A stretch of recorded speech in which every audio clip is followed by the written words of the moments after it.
করবেন। আবারও blade closure player পেয়েছেন, ব্লেড যেন মরিয়া হয়ে গেছেন, হন্য হয়ে খুঁজছেন প্লেয়ার। সামনে আবারও পাবেন ফাহিমকে, স্পট করবেন ফাহিমকে, ড্যামেজ দেবেন, নক করবেন। This is Blade for you. 19 done by mister triple R, 13 done by Blade singly. And এবার কিন্তু সামনে যাবেন, ফাইট টু কিলে ডেরায় ঢুকবেন। ফাইট টু কিলে ডেরায় যদি একবার এন্টার করেন, এই ব্লেড ছিন্ন বিচ্ছিন্ন করে ফেলতে পারেন। তবে সেখানে কিন্তু যারা গেমিং দের বাকি প্লেয়াররাও অনেক ভালো ক্যাম্পিং এ রয়েছেন। হোয়াট ডু ইউ থিংক গোল টু কাদের কাছে ফেভার থাকবে এই ফাইটার?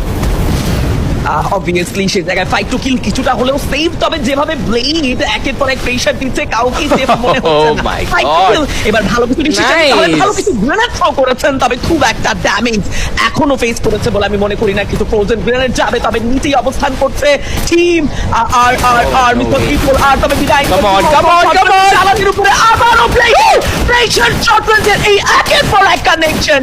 ও ওয়াও, তবে এবার ব্লেড নয়, ভাই, এবার ভাই, কিছুটা হলেও ফুটফুসের রাজত্ব দেখেছে এই ব্যাটলে। এইটা যেন এক অন্য রকম গর্জন আজকের তৃতীয় দিনে ডিসাইডিং ডেতে।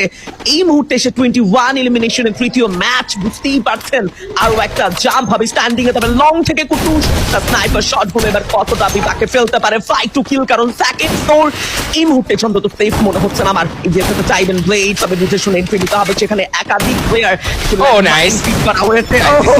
গ্লোয়াল ব্রেক করার জন্য চেষ্টা, আর প্রাণ চেষ্টা, আরো একটা গ্লোয়াল ব্রেক করতে চাইবেন এবং সামনেই Come on, Blade, come on, Blade, double knock, double knock.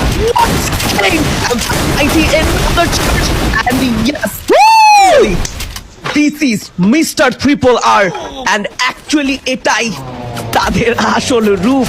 এবার কিন্তু মিস্টার ট্রিপল আর থামবেন না, ব্লেড আরো একটা ব্রেক স্পট করেছেন। এবার উইনচেস্টারের এই নকটা আসলে কিন্তু 17 পাবেন। এন ট্রিপল এইট কে উদ্দেশ্য করে ড্যামেজ, তবে কুট্টুর স্নাইপার শট জুড়ে দিয়েছেন, হেডশট জুড়ে দিয়েছেন। Asim gaming wipe out. 26 elimination done by team Mr. Triple R. Last 4 teams are still alive.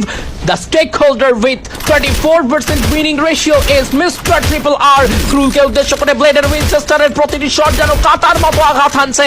Right সাইডে রয়েছে স্টিল একজন প্লেয়ার, তিনি স্পট হবেন। কুট্টুর স্নাইপার শটে কানেকশন পাবে। হান্টার অনলি M79 ব্যবহার করছেন, the deadly weapon of free forever M79। পারবেন কি M79 হাতে হান্টার নিজের সেরা খেল দেখাতে? মুশফিক গেমিং এখনো করবেন সার্ভাইভ। 16 এলিমিনেশন পয়েন্ট, যেখানে ট্রিপল আর ফ্লেম তিনি কোনো কাজের কাজ করতে পারছেন না। কি করবেন ভাইয়া, কি হবে এখান থেকে? এবং সেই সাথে কিন্তু আমরা দেখতে পারবো আরো কিছু থ্রোয়েবলের অ্যাটাক চলবে। FGL এখানে কি থ্রো করা হবে কোনো? একে একে তো বেশ কিছু ওয়াল মেল্টার ইউজ করা হয়েছে, ফ্ল্যাশ ফ্রিজের ব্যবহার হয়েছে। তবে আমার কেন যেন মনে হচ্ছে এখান থেকে মুশফিক গেমিংরা যদি একটা স্কোপ পায়, তারা কিন্তু আবারও ডিসিশনটা নেবে, নিজেদের জন্য একটা ফেভারে নিয়ে যাবে নিজেদের এই ফাইটই। দেখো কতগুলো ল্যান্ডমাইন ছোড়া হয়েছে, কত